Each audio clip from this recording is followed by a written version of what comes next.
Si je vous parle de jeux mobiles, de nombreux titres vont sûrement vous venir en tête. Des plus connus de par leur succès retentissant comme Pokémon Go, Clash of Clans ou bien Candy Crush, que se marteler à travers YouTube à la Raid Shadow Legends. Ici, nous allons plutôt parler des seconds, ou en tout cas d'un point de vue partage. Un sous-genre de jeu généralement plus présent sur mobile qui apporte autant de plaisir aux joueurs qu'il peut provoquer de frustration. Et ce genre est le gacha.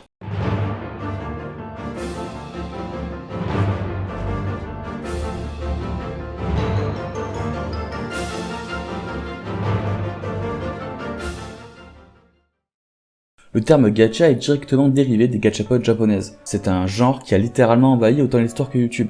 Si Raid Shadow Legends essaie de s'imposer à grands coups de partenariat, d'autres se font une place plutôt grâce à leur communauté active. Nous avons par exemple Dokkan Battle, un gacha assez vieux basé sur la licence Dragon Ball Z, ou bien Summon War qui sponsorise même une émission de le stream.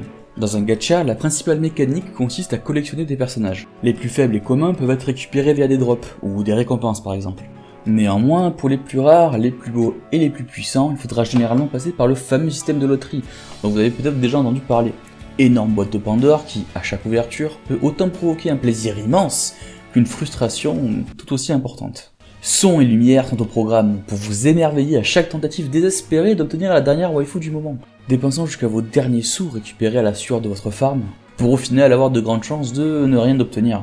Mais lorsque vous êtes à deux doigts d'abandonner et de laisser disparaître votre husbando favori, l'idée de mettre la main au porte-monnaie semble bien plus tentante. Mais attendez, payer de votre poche pour une chance d'obtenir quelque chose en retour? C'est bizarre, ça me rappelle quelque chose.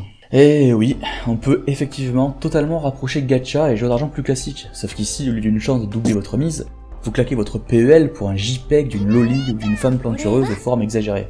Certains en dépensent d'ailleurs plus que d'autres. Et on peut totalement parler d'addiction quand certains dépensent plus de 6000 $ pour obtenir un personnage en particulier. On est d'accord, on n'a pas tous forcément autant d'argent à claquer pour une simple image qui bouge. Et pour provoquer encore plus ce sentiment de besoin instantané ou faire passer à la caisse, ils ne sont pas en reste.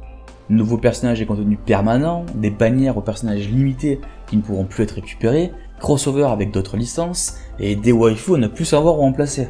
À un point où c'en est presque vomitif.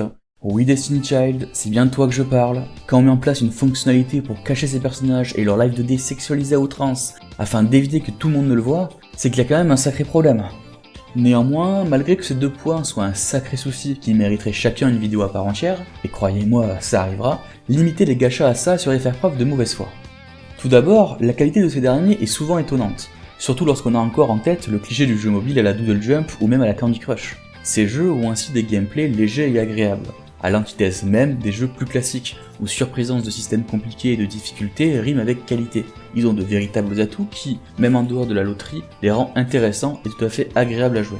De plus, les gachas sont nombreux et tous très différents. C'est simple, le principe même de gacha n'étant qu'une sous-mécanique de gameplay, elle peut s'imbriquer dans n'importe quel genre, RPG, idle game, jeu tactique, mix d'action et de visual novel, voire même runner. Chaque joueur est presque assuré d'avoir un de ces jeux qui fasse mouche et lui donne envie. Même si le système de jeu propre à un gacha ne vous plaît pas, vous réussirez à avoir un feeling similaire de plaisir d'ouverture et d'obtention de personnages sur un autre gacha, qui aura pourtant un gameplay bien différent.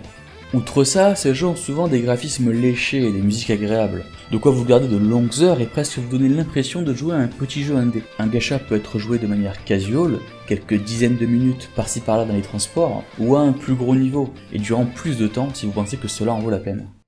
Pour conclure, le gacha est un genre à part entière, un véritable monde différent de la moyenne des jeux mobiles, dont la variété est relativement inconnue en France.